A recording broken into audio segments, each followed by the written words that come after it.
I'm so honored to be here today to talk to my friend Ann White.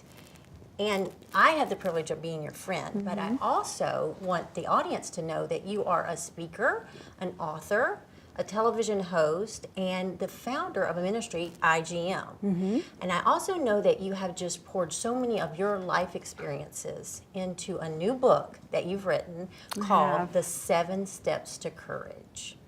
Can you tell us your personal story? Yeah, Trudy, it was about 4 years ago, and God got me to a place in my life where for years I'd been operating in fear, really. I think many of us do that often. You know, we'll allow fear to just completely take hold of our life. And I'd gotten to a point where I just couldn't do it anymore. And so God allowed me to get to that point. It was a breaking point in my life. And I needed the courage to make a change in my life, to come out and do something different, to come out and be the person that God had designed me to be. But in order to do that, I had to go through a process throughout about a 2.5-year period. And really the book is all about that process. It's about the process of going from fear to faith. It's about going from operating in kind of reaction mode. Like we all do so much of. We do, and it's a tendency. We live in that fast-paced lifestyle, and we just kind of go through the motions. But to going to intentionally, courageously making choices that are healthy and that will impact our relationships, that will nurture our relationships, that will nurture us as people. Well, that's what I love so much about the book. It's not just your personal story, but it's also great sound advice. And it's the way you've laid it out through the 7 steps. Tell me about how the word courage is an acrostic, and you've given 7 steps, 7 action steps for the readers to apply to their own personal life. Sure. You know, in the book, I am very careful to lay out the steps that I went through. And the word courage just seemed to fit, you know, as I began to think about how am I going to express to readers and to audiences the steps that I had to go through. Because I went through a lot of counseling. My husband and I both did. We spent 2.5 years in kind of intensive counseling. We had allowed over 33 years together to culminate into this very dysfunctional, very unhealthy relationship that we just kind of painted up and made really look good on the outside, but that was just kind of crumbling on the inside. And so I really had to figure out for audiences and people that I'm speaking to, how can I relate this information? You know, because they may want to walk through some of those same steps. There's a way we build our courage muscles. There's a way we build our courage muscles, and it's just that we continue to implement it on a day-to-day basis. You know, I'm still working on implementing courage every single day in everything that God has me do. I love how you have one statement in the book that you say, replace fear with faith. Yes. And also, I feel, Ann, that the book, yes, it will help anyone in a marriage, but it'll also help anyone who's really needing to step out, maybe break free from other issues that they have in their life. I really feel like you have taken what you've experienced and just put it in writing in a way that anyone that reads your book will come out more empowered to do or to get through to the next point in their life, whatever it is that they just need a guide, a roadmap for. I really feel like your book does that. You're right. And courage looks different for everybody else. You know, courage for you was surviving cancer, you know, and going through that whole process. And courage for me was surviving a broken marriage and learning how to come out and be transparent and vulnerable and really tell someone for the first time. Courage for someone else might be a job change, a career change. It might be standing up to someone who's hurt you and you're in conflict with. It can be all sorts of things. Or even something positive. You know, courage. Absolutely. It takes courage to do really positive things. Absolutely. And I like how the book has a lot of really good graphics and action plans, and even has a linear chart of healthy emotions, positive emotions, right, and what then are the negative emotions, because we all go through that, whether it's, you know, surviving something huge or just trying to step out in faith for the plan that God has for our life. Definitely. There's charts and graphs through here that I've worked through with a counselor, the counselor that worked with Mike and I through our crisis and helped us to repair a damaged relationship. Yes. And so you mentioned the acrostic, okay, and it was very important because as I went back and I thought about, how can I explain these steps of courage? It just seemed to make sense that I would start with the letters of courage. So the C step in courage is commit to change, because the very first thing that we have to do when we want to be courageous and make a change in our life, when God's speaking to us and telling us, you're not where I need you to be, you really need to be somewhere else, then we need to commit to that change. Once we've committed that change, there's obstacles that we've got to overcome, and that comes into the O step. Overcome those obstacles. We all have them. They could be multiples of different things, and I go in the book, I'll talk about all sorts of different obstacles. I'll give probably the top 10, but it really gives you practical advice and steps you can take to overcome any obstacle you have in your life. And then you go to the U step. Now that's uncover the real you. That was a big thing for me. Often we go through life trying to be something that we think other people want us to be, or that we even think we're supposed to be. And God really made us to be who we are and how He sees us. And that can give us so much, comfort and peace, and allow us to have courage to go and do the things that He would like for us to do, or that He has opened doors for us, if we can just embrace who we really are and be comfortable in our own skin. So then the R step is replace worldly lies, which we have a lot of, with scriptural truth. God's put it all right there in His Word. He's given us the truth of who we are, the truth of where we're going, the truth of what He has for us, what He desires for us, and how much He loves us. And if we can really replace the worldly lies that we've adopted, which we all do in childhood, and we run them through our head like a ticker tape. Satan uses them. We have this internal judge, and I talk about that in the book, how the internal judge that we have just beats us over the head all the time, saying, you're not good enough to do this. Why would you think you can do this? I had those voices that continued to drive me down and discourage me. Or, in my case, when I kept myself in isolation, I had those voices telling me, you can't tell anybody that your marriage is struggling. What are they going to think? Are they going to judge you?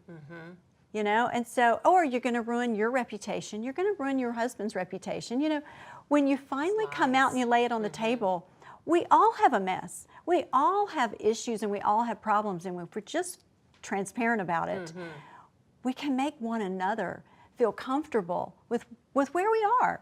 And we can support one another as God would tell us. So I'll get back to the steps, okay? We were at the R step. And now we've got the A, which is a real important step, and it certainly was for me. Accept the things you cannot change.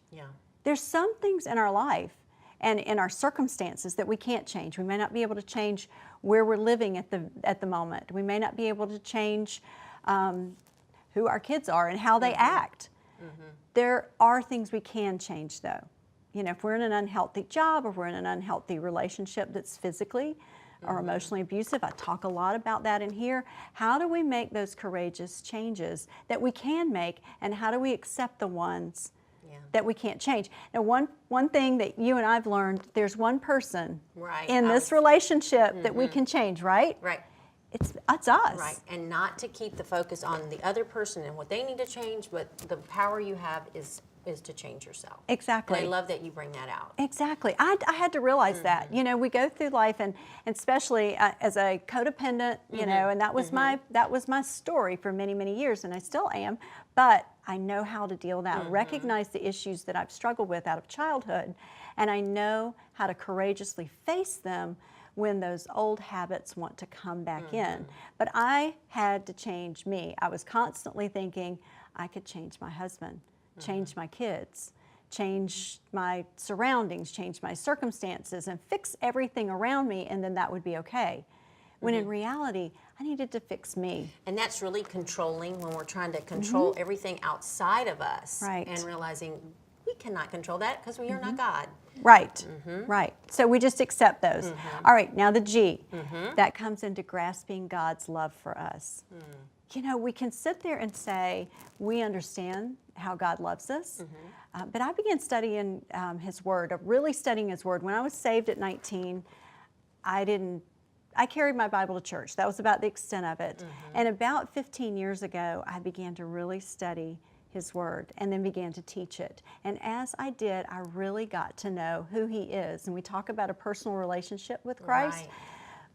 but many of us just haven't gotten there yet. And then it's a work in progress. It's a relationship. It always takes work, right? So, but I got to know God. And I got to a point, and really throughout this crisis, because sometimes it takes a crisis to drive us into the arms of the Lord. And it brings us closer. So I really began to understand how much He loves me, how He doesn't condemn me for what I've done in the past, you know, or even where I'm at, or the mistakes I'm going to make tomorrow, because I'm going to make them no matter what. And that's why it's called the Word, because it is God's Word to us, Him Absolutely. speaking to us through His Word. Absolutely. So there is power in that. And the last step is the E step, which is embrace a life of grace. You know, we talk about God's grace for us, but we have grace for other people. Yes. we So do. often, okay, someone has really hurt me, and then the forgiveness is a whole other thing, and I do deal with that in the book as well, because it's an important component. But that grace component is being able to say, God graciously forgives me for everything I've ever done. Right. And He's got enough grace for me and the people around me. And then, so it's about receiving that grace, but also giving that grace. Exactly. And you know, like you say, we give grace to so many people, but it's so hard, I think, to give grace to ourselves. You know, we want to keep holding ourselves accountable and, you know, talking to ourselves negatively. But you're right. If God doesn't condemn us, then why do we want to keep doing that to ourselves? Yeah, we definitely do very, very often. And I love every bit about that, but I also love the 2 last chapters, you know, and how you talk about joy and the importance of joy in that. So as we wrap up, you want to talk about the joy that you've experienced since you worked through those 7 steps. Yeah, finding joy in the journey. We can have joy all the way along the way. Now, we're going to have hard times, and trust me, there were days that I just looked at God and I said, Lord, I don't know if I can do this. I don't know if I can deal with the pain and the process of going back and dealing with those memories and those problems and issues that I developed as a child that had me just really stuck. I'd stuffed them in the recesses of my soul and just kind of pushed them aside in order to go on. They needed to come back out, and sometimes that's a painful process. But as you do, you've got to intentionally embrace joy. Yes. And you realize that down the road, this is all going to make a difference. You're going to get to where God really wants you to be. And then as you begin to embrace this newfound courage, God is going to open up doors that's going to amaze you. You may not start a ministry. God wanted me to birth a ministry, and I looked at Him and I said, Lord, what are you talking about? You know, I can barely stand up in front of a crowd of a few people. You know, I'm teaching Sunday school. But He had bigger plans for me. And so when I committed to Him, and I talk about a story in here where He told me one day that I would be His spokesperson. Now that was well over 15 years ago. The waiting. But I knew it, and He needed to get me to this place. So grab joy while you're there.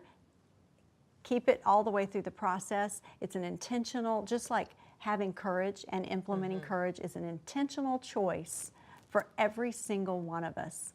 So in the last few minutes that we have, what would be one thought you want to leave the viewers with about your book and encourage them to go out and get this book? Yeah, well, you know, I think the one thought is courage is for everybody.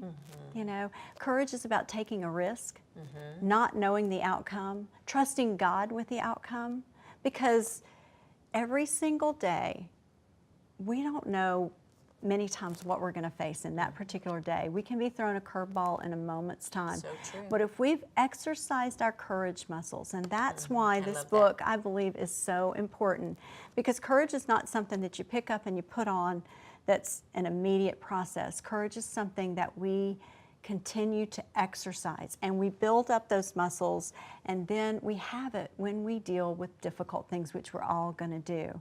So I would just encourage people to come through. You mentioned the charts. There's numbers of charts in here.